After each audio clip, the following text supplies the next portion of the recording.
Un grand merci. Quelle Europe voulons-nous? C'est la question, et puis il va falloir trancher, mais c'est la question qu'on va poser à tous. Et aussi, entre Européens, qu'acceptons-nous de partager? Et je vais céder la parole à présent à Pierre-Alexandre Anglade, qui va nous dire notamment comment créer en Europe un mouvement européen qui permette de refonder une Europe plus forte, plus démocratique, plus unie. Merci beaucoup, mesdames, messieurs. Je suis évidemment très heureux et surtout très honoré d'être ici. Très heureux parce que c'est assez rare de rassembler autant de personnes dans une salle au milieu d'une semaine sur les enjeux européens. Et donc ça démontre l'appétence qu'il existe dans le pays, bien qu'on dise parfois le contraire sur les sujets européens. Et donc c'est un bonheur de vous retrouver aussi nombreux. Et puis très honoré de partager l'estrade avec des personnalités, des députés européens en exercice et des députés européens qui étaient autrefois en exercice, qui ont inspiré la génération d'Européens qui est la mienne, et puis évidemment Christophe Castaner, notre délégué général, qui impulse cette dynamique européenne, et Nathalie Loiseau qui le fait au gouvernement. C'est un grand plaisir. L'échéance européenne qui est devant nous, celle qui arrive en 2019, elle est évidemment extrêmement importante. Elle est importante parce qu'elle marque une étape dans le projet de refondation de l'Europe qui est inscrite au cœur du quinquennat présidentiel, de l'action du gouvernement et évidemment de la majorité. Vous savez que traditionnellement, dans notre pays, les enjeux européens, du moins depuis 2005 et le nom français à la Constitution européenne, a été abandonné, que les grands partis politiques du centre-droit et du centre-gauche ont traditionnellement abandonné cette idée, ce projet, parce que, comme l'expliquait Christophe Castaner, ils étaient profondément divisés. Ils ne partageaient plus la même vision du projet européen et donc ils ont préféré abandonner ce projet aux partis eurosceptiques et populistes et europhobes, n'ayons pas peur de le dire, ce qui a mécaniquement creusé le fossé entre les Français et les Européens, entre les Français et l'Europe, avec une défiance chaque fois un petit peu plus affirmée.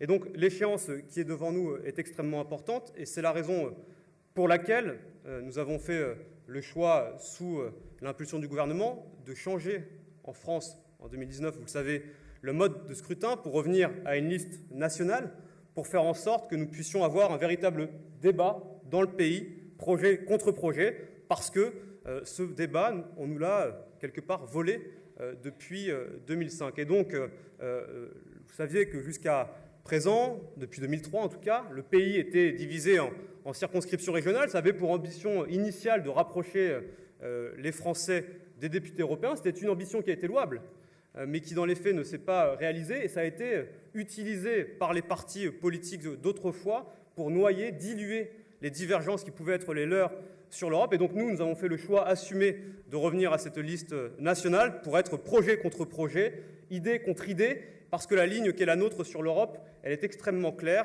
Et je vois de nombreux parlementaires ici dans la salle et vous pouvez être assurés que ce qui nous tient aussi dans ce groupe, c'est cet attachement à l'Europe et nous le porterons dans les mois et les semaines à venir. Mais vous le savez, le changement du mode de scrutin à lui seul ne fera évidemment pas tout. Et la mobilisation qui va être celle du mouvement impulsé par Christophe Castaner avec la Grande Marche est évidemment extrêmement importante. À nous, politiques, d'être capables de recréer le lien entre les Français et l'Europe, ce lien qui s'est distendu au fil de ces années. À nous, ensuite, d'être capables de restituer concrètement ce qui aurait été produit, dit, prononcé par les Françaises et les Français au moment de cette Grande Marche. Et puis à nous aussi de dessiner une feuille de route ambitieuse à la suite des consultations citoyennes qui seront menées sur l'ensemble du continent européen. Et puis à vous, qui êtes ici dans cette salle, si vous êtes ici, c'est que vous êtes des Européens engagés, du moins des Européens intéressés, et que donc vous portez une ambition pour l'Europe. À vous de vous mobiliser dans les mois et les semaines à venir, enfin dans les semaines, plutôt même dans les jours à venir, parce que ça commence samedi, donc pas dans les mois. Et donc mobilisez-vous parce que nous aurons besoin de votre engagement extrêmement concret sur le terrain. Et puis, un dernier mot peut-être. Le débat en France, il se fait aussi en Europe, et peut-être qu'on pourra revenir un peu plus dans le détail un peu plus tard, mais vous savez que Christophe Castaner l'évoquait, les grands groupes politiques au Parlement européen sont profondément divisés en leur sein, ce qui fait que l'équilibre qui était celui de cette institution est de moins en moins affirmée, que des majorités sont de plus en plus difficiles à trouver au Parlement européen, et Jean-Marie Cavada pourra certainement en dire quelque chose. Et dans les législatures passées, vous aviez de grandes majorités qui se faisaient. Et dans cette législature 2014-2019, où des forces populistes extrêmes à la droite et à la gauche, mais aussi au sein des partis traditionnels qui se sont développés, font que cette majorité est beaucoup moins forte. Et donc en 2019, nous aurons une exigence de refondation du projet européen, évidemment, mais aussi des structures telles qu'elles existent dans le Parlement européen, parce que si nous ne changeons pas, si nous n'arrivons pas à rassembler les progressistes qui se trouvent à droite et à gauche, au centre ou chez les écologistes, tôt ou tard, nous arriverons à une situation de blocage. Et donc, l'attente qui est celle des Européens est extrêmement forte. Et donc, voilà en quelques mots ce que je voulais vous dire.